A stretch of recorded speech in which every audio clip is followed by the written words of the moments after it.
Gravar. Pronto. Estão vendo os slides, pessoal? Sim. Sim, né? Então, pessoal, as leis ponderais são leis que me falam sobre as quantidades de massa que existe numa reação química, tá? Antes de mais nada, eu tenho que falar para vocês sobre a reação química em si, né? Pessoal, vocês já viram isso antes. Eu tenho reagentes e produtos. E a reação química ela é identificada por uma setinha. Antes da seta, pessoal, tá os reagentes ou os produtos? Alguém lembra do ano passado? Antes da setinha, vem reagente ou vem produto? É, reagente. Reagente, né? Ele é bem óbvio, até se assim, se vocês não soubessem, é só lembrar. O produto é o fim, né? É o que eu obtive. É a mesma coisa que fazer um bolo. Quando eu estou fazendo um bolo, eu vou misturar várias coisas para obter o meu produto final, que é o bolo. Então, assim, reagente é tudo que eu coloco antes para formar alguma coisa. No caso do bolo, o que que são meus reagentes do bolo, pessoal? Coisas que eu coloco para fazer um bolo. Trigo, ovo. Trigo, ovo, óleo, leite, né? Então essas coisas são meus reagentes. Eu vou misturá-los, vou esquentá-los para vou colocar no forno e tudo mais para produzir o que eu quero, que é o produto. Então os reagentes vêm antes dessa setinha e os produtos vêm depois da setinha, tá? Eu estou saindo e voltando, autorizando alunos a entrarem na sala. Eu saio, volto, saio, volto. Então menos slides, né, pessoal? Dá para ver os slides? Tá, professor? Dá, Tá, né? professor. Então, a reação química é indicada por essa seta. Tudo que vem antes são os reagentes, tudo que vem depois são os produtos. E no caso do bolo, coisas que eu sei que está acontecendo uma reação química. Porque na reação química, eu sei que estou formando coisas diferentes. Tem que formar coisas diferentes para ser uma reação química, para ser uma transformação química. Se não forma nada diferente, é uma transformação física, né? Então, para acontecer uma reação química, tem que formar coisas novas, tem que acontecer uma transformação. E a transformação química ela é acompanhada por algumas coisas que eu sei que está acontecendo uma reação química. Quando envolve calor, toda combustão é uma reação química quando envolve calor. Quando libera cheiro característico, quando libera gás, tá? Entre outras coisas. Quando eu vou fazer bolo, envolve calor, já é um indício que está acontecendo uma reação química. Cheiro característico, né? Quando vai fazendo o bolo, quando ele vai ali esquentando, né? Quando ele vai se formando, vai liberando um cheiro muito bom, muito característico. Então, quando libera cheiro característico, também indica uma reação química. Tem cheiros bons e cheiros ruins, né? Tipo, resto de comida em decomposição, quando ela vai apodrecendo, vai ficar com cheiro ruim, mas aquilo ali indica que está acontecendo uma reação química. Liberação de gás, né, pessoal? A liberação de gás na formação do bolo também, que indica que está acontecendo uma reação química. Então não esqueça isso. Reagentes, setinha, produtos. Isso indica uma reação química, tá? Reagente é o que eu estou colocando para reagir, produto é o meu produto final, né? O que eu quero obter, tá? Então, pessoal, tem duas leis ponderais principais que vão envolver essas quantidades de massa que está numa reação química, que é a lei de Lavoisier e a lei de Prost, tá? Não é a lei de prostituta, não, tá? É a lei de Prost, para o nome aí no meio. Então, vamos primeiro para a lei de Lavoisier, tá? Lavoisier foi esse cara aqui, né? Provavelmente essa era a esposa dele. Ele é um químico francês e ele realizou algumas experiências que chegaram a ele a ter uma opinião a respeito de uma reação química. O que acontece com as massas de uma reação química, tá? Um dos experimentos, eu vou colocar aqui para vocês. Vou desenhar aqui em cima mesmo, tá? O que que ele fez? Ele pegou uma balança, aquelas balanças antigas, sabe? Que tem o peso dos dois lados. Daí aqui tem um negocinho, aqui tem um negocinho. Daí ele pegou um frasco e colocou dos dois lados. Frasco do mesmo tamanho. O frasco tem que estar fechado, tá? Vocês vão entender por que que tem que estar fechado. Daí aqui dentro desse frasco, ele colocou óxido de mercúrio. É um líquido que chama óxido de mercúrio. Ele foi e colocou dos dois lados a mesma quantidade. Mercúrio. Mesma quantidade. Colocou aqui, tá, e colocou aqui, ó. A mesma quantidade. Se é a mesma quantidade, a balança fica imóvel, né? Ela fica assim, equilibrada. Daí o que ele fez? De um dos lados, ele foi e esquentou. Daí vocês já sabem, né, que esquentar já é uma característica de uma reação química. Tá esquentando, tá envolvendo calor. Isso aqui é uma fogueirinha que eu fiz, tá? Um calorzinho. Ele esquentou desse lado. Quando ele esquenta, esse líquido, ele começa a sair um vapor. É a mesma coisa quando eu estou esquentando água. Quando eu estou esquentando água, vai saindo vapor. Foi formando um gás. Vou colocar essas bolinhas aqui para indicar o gás. Esse gás é o gás oxigênio. Gás oxigênio, que liberou. Oxigênio. E aqui no fundo ficou um materialzinho depositado aqui no fundo, né, um precipitado, que é o mercúrio, tá? Mercúrio. Mercúrio. Então, olha o que que aconteceu. Mesmo ele fazendo essa reação química, no final continua balançado. Nenhum ficou mais pesado que o outro. Porque, por exemplo, se ele esquentou de um lado e ficasse mais leve, se esse lado ficasse mais leve, ia fazer assim, né? O mais pesado empurra para baixo, o mais leve vai para cima. Se ficasse mais pesado, ele ia empurrar para baixo e o outro ia para cima. É igual aquela gangorra, tá? Que a gente brinca lá no parquinho. Para ela ficar bonitinha, retinha, assim, ó, com as duas pessoas com o pé para fora, eu tenho que colocar o mesmo peso dos dois lados. Se eu colocar um peso maior para um lado, por isso a gente faz um impulso, né? Para ficar mais pesado e descer. E daí a outra pessoa vai faz o impulso e desce. Então ficou no mesmo patamar, ficou equilibrada. Então disse, ele falou assim, ele fez uma reação química, porque ele formou gás, esquentou, tudo está indicando que está tendo uma reação química. Eu formei coisas novas, né? Para ser uma reação química eu tenho que formar coisas novas. Mas ele falou assim, eu não criei nada, eu não perdi nada, nada foi perdido, nada foi criado, porque se eu tivesse criado alguma coisa a mais, a massa ia ter que aumentar. Não aumentou. Se ele tivesse perdido massa, ele ia ficar mais leve e ia desequilibrar. Então não desequilibrou, ele falou assim: eu não criei nada, eu não perdi nada, ele só fez uma transformação química. Então essa é a frase mais famosa de Lavoisier que talvez você já tenha escutado. Na natureza, nada se perde, nada se cria, tudo se transforma, tudo se trata de uma transformação química, tá? Então, essa aqui foi a experiência dele, e dessa experiência ele chegou nessa conclusão aqui, ó. A soma das massas antes da reação tem que ser igual à soma das massas depois da reação. Se ele não criou nada, se ficou na mesma balança, ficou no mesmo patamar, ele não pode criar e nem perder nada, tem que ser igual às massas. Então, olha uma experiência. Olha, aqui tem uma setinha, né? Então, é uma reação química. Antes da reação química são os meus reagentes e depois a minha reação química é o meu produto. Então aqui ele misturou carbono com oxigênio para formar o gás carbônico, tá? Olha, ele colocou 3 gramas de carbono com 8 gramas de oxigênio. Se ele misturou 3 gramas com 8 gramas, quantos de gás carbônico ele tem que formar? 11, porque 3 mais 8 é quanto? 11. As massas não têm que ser igual? Então, antes ele tinha 3 e 8, que é 11, e depois ele formou 11. Ele não perdeu nada. Ele conservou as massas. Por isso que é lei da conservação das massas. Lei de Lavoisier. Então, as massas se conservaram. Essa aqui é a primeira lei ponderal, a primeira lei que envolve massa de uma reação química, tá?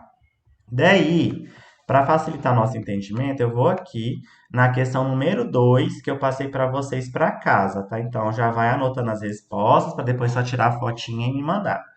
É uma questão de vestibular lá de São Paulo. Ele falou assim: a tabela a seguir, com dados relativos à equação citada, que é carbono mais oxigênio para formar o gás carbônico, refere-se a duas experiências realizadas, como então podemos afirmar que, então na primeira experiência ele pegou 12 gramas de carbono, reagiu com 32 gramas de oxigênio, formou X gramas de CO2, que eu tenho que descobrir.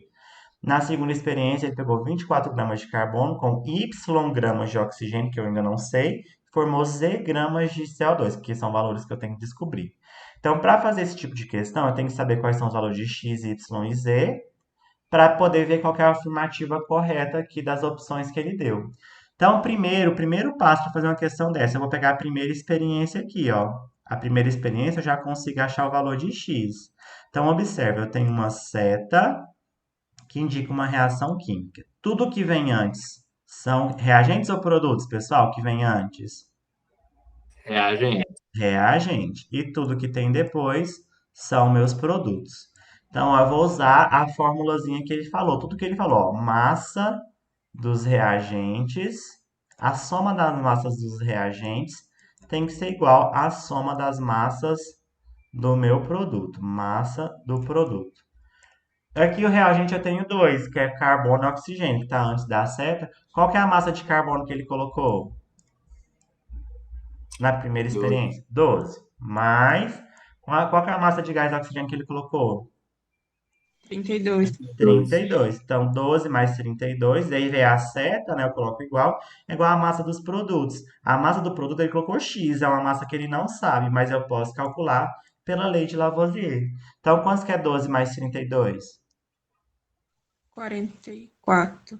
44. Então, a massa de gás carbônico formado na primeira experiência é 44. Então, achei o primeiro valor que ele quer, ó, que é 44.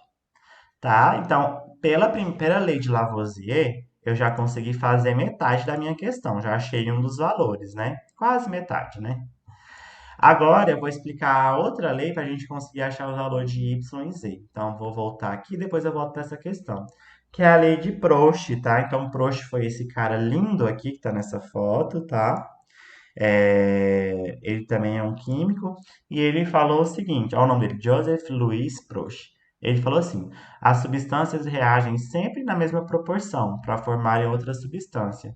Isso aqui vai ficar meio nítido quando você for pensar quando eu vou fazer um bolo. Quando eu vou fazer um bolo, vamos supor que eu vou fazer o bolo para minha casa, né? Na minha casa tem eu, meu pai, minha mãe e meu irmão. Então eu vou fazer um bolo para 4 pessoas. Numa receita de bolo para 4 pessoas, eu preciso colocar, vamos supor, dentre as outras substâncias que eu coloco no bolo, eu tenho que colocar 2 ovos e uma xícara de leite. Beleza? Mas, do nada, minha mãe falou assim: e a gente vai receber visita. Vai vir seu tio, sua tia, seu primo e sua prima. Então, observe, eu ia fazer o bolo para 4 pessoas. De repente, vão surgir mais 4 pessoas. Então, eu vou ter que dobrar a quantidade de substâncias ali para o bolo render mais e ficar maior e para dar para todo mundo comer. Então, pessoal, se eu coloquei 2 ovos para 4 pessoas, para 8 pessoas, quantos ovos que eu vou ter que colocar? 4. 4. Se eu coloquei uma xícara de leite para 4 pessoas, para 8 pessoas, quantas xícaras de leite que eu vou ter que usar? 2. 2. Então, essa ideia que eu vou utilizar para poder conseguir entender a lei de Proust. É a lei das proporções constantes. Se eu aumento uma coisa, eu tenho que aumentar a outra coisa na mesma proporção. Vamos supor que eu dobrei a quantidade de ovo, tipo, era 2 ovos para 4 pessoas. Agora eu vou fazer um bolo para 8 pessoas. Então eu vou usar 4 ovos, né? Porque eu vou dobrar a quantidade. Mas eu não aumentei a quantidade de leite, continuei igual. Não quis dobrar a quantidade de leite. Vai dar o mesmo bolo, pessoal, no final? Não. Não, né? Meu produto ele vai ser alterado. Talvez possa ser que até que fique bom, mas pode ser que ele vai ficar mais seco. Vai ter algum probleminha que ele não vai ficar tão gostoso no final. Então, essa é a lei das proporções constantes. Quando eu quero aumentar ou diminuir uma reação química, as quantidades das substâncias de uma reação química, eu tenho que fazer com todos os outros participantes da minha reação química. Se eu aumentar a quantidade de ovo, eu tenho que aumentar a quantidade de leite, tenho que aumentar a quantidade de óleo, aumentar a quantidade de farinha de trigo que eu vou utilizar. Porque senão eu não vou obter um produto bom o suficiente, um produto que eu queira, tá? Então observe o que ele fez aqui, ó. Então, antes da seta eu tenho os meus reagentes, né? Como eu falei, tudo que vem antes da seta são os meus reagentes. E tudo que está depois são os meus produtos. Olha aqui nessa primeira experiência. Ele pegou 3 gramas de carbono e misturou com 8 gramas de oxigênio para formar 11 gramas de gás carbônico. Da primeira para a segunda, o que ele fez com carbono, pessoal? Aqui eu uso só divisão ou multiplicação, tá? Ele multiplicou ou dividiu por quanto? A quantidade de carbono do primeiro para o segundo? Ficou por 2. Multiplicou por 2, né? 3 vezes 2 é 6. Então, pela lei de Proust, para manter as proporções constantes, eu tenho que, se eu dobrei um, eu vou ter que dobrar todos os outros. Então, olha o que aconteceu com o oxigênio. Era 8. Então, ó, 8 vezes 2, 16. E eu formei, era para formar 11 gramas de gás carbônico. Só que como eu dobrei as quantidades lá, eu vou dobrar a quantidade de produto também. 11 vezes 2, 22. Deu para entender o que é a lei das proporções constantes? Ela é meio óbvia quando eu penso no meu dia a dia, tá? Então, olha da primeira para a terceira experiência que ele fez. Ele multiplicou por quanto? 3 para ter 9? 3. 3. Por 3. Se eu aumento em 3 vezes uma quantidade, para dar certo, eu vou ter que aumentar em 3 vezes as outras quantidades também, tá? Essa é a lei das proporções constantes. Ela é muito do dia a dia, tá? Ela é muito óbvio. Então, ó, 8 vezes 3, 24. 11 vezes 3, 33. Eu também posso diminuir, posso dividir, né? Vamos supor que eu vi uma receita de bolo que era para 4 pessoas. Só que eu quero fazer só para duas, eu não quero fazer esse tanto de bolo. Então, se eu vou dividir pelo meio a quantidade de ovo que eu vou usar, eu vou dividir pelo meio a quantidade de leite que eu vou usar, vou dividir pelo meio a quantidade de óleo que eu vou usar, para dar um bolo bom e ficar de acordo com a que a receita me fala. Então, vamos supor aqui, pessoal, que eu coloque 1,5 gramas de carbono. Olha, da primeira para a última aqui que eu coloquei, eu dividi por quantos? 2. Dividi por 2, né? Eu reduzi pela metade a quantidade de carbono. Então, obviamente, as outras quantidades eu também tenho que, dos meus reagentes, eu vou ter que diminuir pela metade, vou dividir por 2, para obter o meu produto, uma quantidade também dividida pela metade, e para ficar nas proporções constantes. Então, aqui eu vou ter que dividir por 2, e aqui eu também vou ter que dividir por 2. Quanto que é 8 dividido por 2? 4. 4. 4. E 11 dividido por 2? 5,5. 5,5. Parabéns. Então, tudo que eu faço com um, eu faço com os outros. Essa é a lei de Proust, lei da prostituta. Prostituição. Proust. Só para vocês não esquecerem, tá? O nome. Então, eu vou voltar para a questão que eu comecei a fazer com vocês. E agora eu tenho que achar o valor de Y e de Z. Então, eu vou usar essa lei de Proust. Olha, da primeira experiência para a segunda experiência, o que que eu fiz com a quantidade de carbono? Dobrou. Dividiu por 2. Espera aí, deixa eu Ou voltar aqui. multiplicou por 2. Multipliquei por 2, né? Então, se eu multipliquei por 2 a quantidade de carbono, para minha experiência dar certo, eu continuar bonitinho, para ter um produto bom, o que que eu vou ter que fazer com as outras quantidades? Multiplicar por 2. Vou ter que multiplicar por 2 também. Então, essa eu vou multiplicar por 2 e essa aqui eu vou multiplicar por 2. Então, 32 vezes 2, 64. 64. 64. Então, eu vou colocar 64 gramas de gás oxigênio. Então, achei o valor de Y. E aqui o X eu já tinha achado antes, né? Que era 44. 44 vezes 2, 88. 88. Achei os valores. Agora, a partir dos valores, eu posso obter a minha resposta da minha questão. Olha, na letra A ele falou assim, ó, x é menor que a soma dos valores das massas dos reagentes na primeira experiência. As massas dos reagentes na primeira experiência é 12 e 32. 12 mais 32, 44. 44. E x vale 44. Então, o x é menor ou igual o valor das massas dos reagentes aqui na primeira experiência? Igual? Igual. Isso, na lei de Lavoisier, tem que ser igual. Massa dos reagentes é igual à massa dos produtos. Então, não pode ser maior ou menor, tá? Então, a letra A já está errada. A letra B falou que x é igual a y.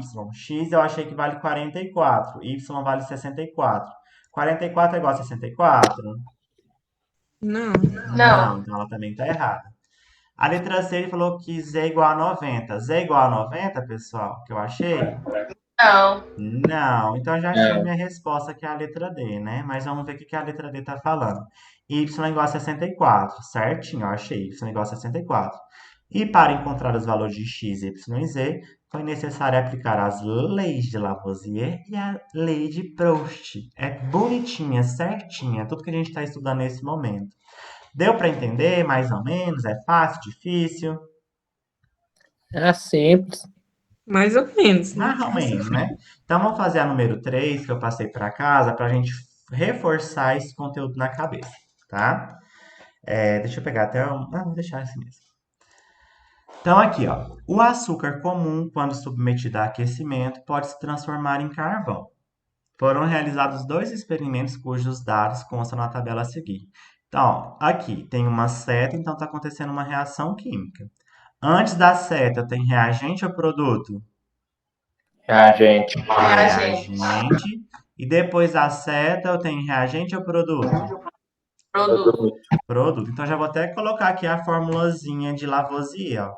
Massa dos reagentes tem que ser igual à massa dos produtos, porque na natureza nada se perde, nada se cria, tudo se transforma. É uma frase de efeito, bonita.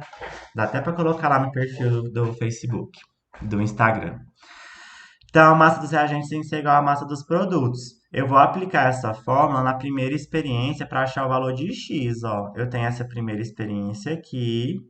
Então, reagente. Aqui eu só tenho um reagente. Qual que é a massa do meu reagente, pessoal? Que é açúcar.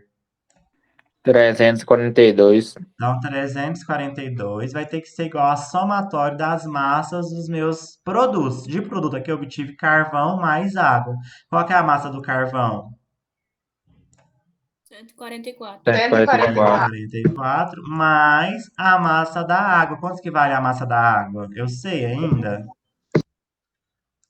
Não, né? Vale x. É o que eu quero descobrir. Então, eu vou aplicar essa fórmula para achar o valor de x, que é a massa de água formada. O 144 está positivo. Muda do lado de igualdade, fica Negativo. negativo. Então, a 342 menos 144 é igual a x. Então, x é igual a, vamos fazer aqui no canto, 342 menos 144. 2 é menor que 4, não tem como fazer essa subtração. Então, eu vou pegar emprestado do próximo número. Peguei 1 do 4, ele vai se transformar em 3, e aqui virou 12. 12 menos 4, 8. 8. 8. 3 também é menor que 4, não dá. Vou pegar o emprestado do próximo número aqui, era 3, virou 2. E aqui eu pego 1 aqui na frente. 13 menos 4, 9. 9. 2 menos 1, 1. 1. 1. Então, ó, a massa de água formada é 198 gramas de água. Então, olha, ele pediu. A primeira coisa que ele pediu, determina os valores de x, y e z. Então, já fiz uma parte, né? X é igual a 198. Beleza, eu vou até. Deixa eu apagar ali, que tá bem carregado. Vou apagar isso aqui, que foi só uma continha. E vou apagar isso aqui. Então, eu já achei o valor de x. Então, eu já vou deixar aqui na frente, ó, 198. Agora, eu tenho que usar, para achar o valor de y e de z, eu vou ter que usar a regrinha lá de Proust, tá? Então, tudo que acontece com um tem que acontecer com o outro. Daí eu vou num lugar que tem dois valores. Olha da água, era 198 e passou para 99. O que que eu fiz? Eu dividi por quantos aqui, de 198 para 99? 2. Dividi por 2. Quer ver? Eu vou fazer aqui para tirar a prova dos 9. 198 dividido por 2. Vou pegar esse 19, né? Daí vai dar 9, porque 9 vezes 2 é 18. 19 menos 18, 1. 1. Desço 8. O número que eu multiplico por 2 que vai dar 18 é 9, né? 9 vezes 2, 18. 18 menos 18, 0. Então, eu percebi que aqui eu dividi por 2. Pessoal, proporções constantes. Tem que manter as proporções constantes. Tudo que eu faço com um, eu tenho que fazer com os outros da minha reação química. Então, se eu dividir aqui por 2, o que eu vou ter que fazer aqui para achar o valor de Z? Dividir por 2 também. Dividir por 2 também. O que eu vou ter que fazer aqui para achar o valor de Y? Dividir por 2. Dividir por 2. Então, vamos fazer aqui para achar o Z. 144 dividido por 2, de cabeça, quanto que é? 72. 72. Então, achei o valor de Y, que é 72 gramas. 342 dividido por 2. Alguém sabe de cabeça? Eu vou fazer aqui no cantinho pra gente. 171. 171, parabéns. Então aqui é 171 gramas. Vou fazer aqui no cantinho só para tirar a prova dos 9. 342 dividido por 2. Primeiro vem o 3, né? É 1, porque 1 vezes 2 é 2. 3 menos 2 sobra 1. Desço 4. O número que eu multiplico por 2, que vai dar 14, é o 7. 7 vezes 2 é 14. 14 menos 14, 0. Desço o próximo número, que é o 2. O número que eu multiplico por 2, que vai dar 2, é 1. 1 vezes 2, 2. 2 menos 2, 0. Finalizei, achei o valor. Então, pessoal, achei a primeira pergunta que ele fez, eu já consegui achar. Que ele queria saber o valor de x, y e z. Então, achei o x aqui, o y está aqui, 171, e o z está aqui, 72. A segunda pergunta que ele fala: cite o nome das leis aplicadas para a realização da questão. Quais são as leis que eu utilizei? Leis Lavoisier e de Proust. Lavoisier e de Proust. Leis de Lavoisier e Proust. Então, lei de Lavoisier, lei da conservação das massas, massa dos reagentes tem que ser igual à massa dos produtos. Lei de Proust, proporções constantes. Tudo que eu faço com um, eu tenho que fazer com os outros, para continuar tendo uma identidade, né? Só não esquecer do bolo. Se eu quero diminuir a quantidade de bolo que eu vou fazer pela metade, eram 2 ovos. Para eu fazer a receitinha lá, eu vou passar para 1. Só que se eu diminuir a quantidade de ovo, eu vou diminuir a quantidade de leite, diminuir a quantidade de óleo, tudo na mesma proporção, para obter o mesmo resultado, só que em menor quantidade, mas assim, o mesmo resultado da receita. Deu para entender melhor, pessoal, agora, com essa questão? Sim. Não é difícil, né? Eu não acho assim, ó, que difícil. Só que envolve conta, né? Daí alguns alunos colocam uma conta já fica assim, ai meu Deus, mas são contas fáceis, né? É bem simples de fazer. Então essas foram as duas leis, tá? Que a gente vai estudar hoje, lei de Lavoisier e lei de Proust, tá? Aqui tem a questão do modelo atômico de Dalton, que vocês já viram, né, lá no primeiro ano, que eu expliquei para vocês, que é o primeiro modelo atômico, que ele fala que o átomo é uma esfera maciça e indivisível, eu não consigo quebrar o átomo.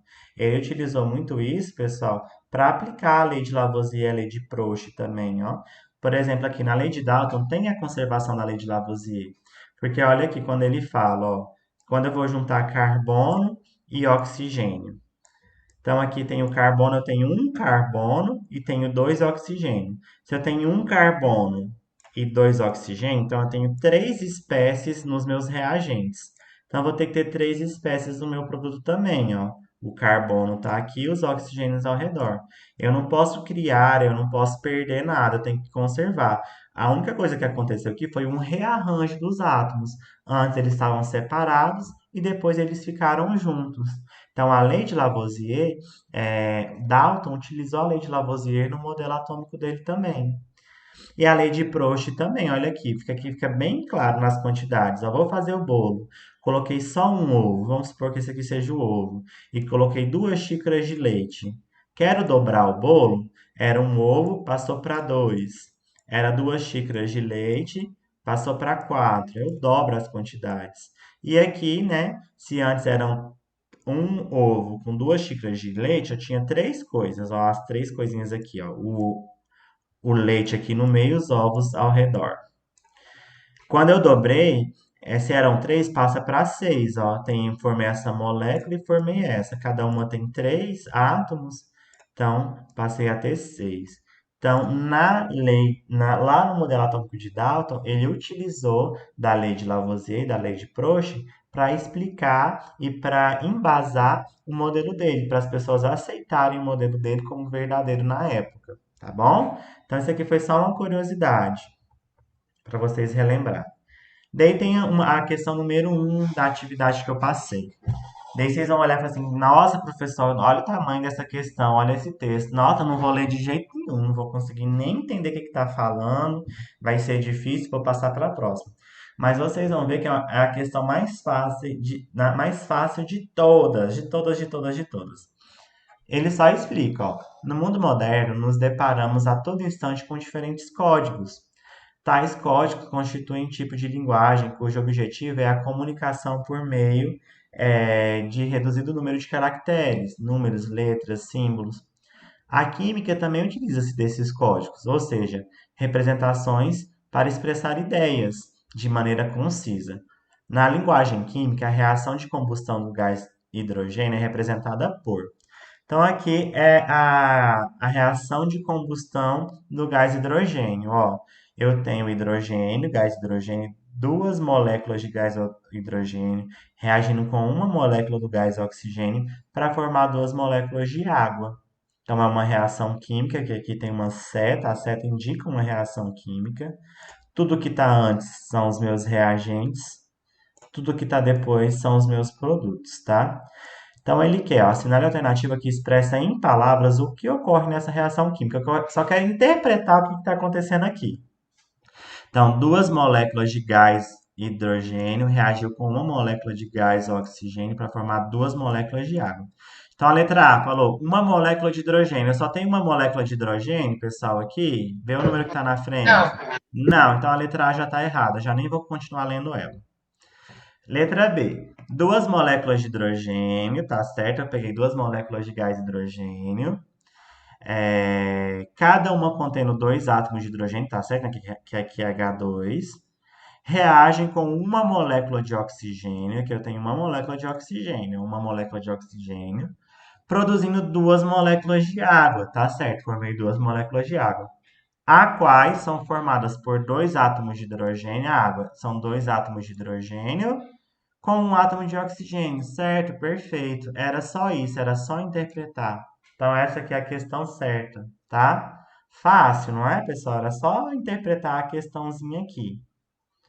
Agora, pessoal, a gente vai começar a usar muitos símbolos, tá? Eu não vou escrever gás hidrogênio. Gás hidrogênio é o H2. Gás oxigênio é o O2. E a água, H2O. São dois átomos de hidrogênio com um átomo de oxigênio. A água fica assim, ó, o oxigênio aqui no meio, com dois hidrogênios ao redor. Essa aqui é a molécula de água, tá? Vamos nos familiarizar com essas notações dos símbolos, tá? Que a gente vai utilizar muito a partir de agora. Então, pessoal, é uma aula bem simples, vamos colocar assim. É só uma introdução deste conteúdo para vocês. Eu vou parar de gravar aqui e vou voltar para conversar com vocês.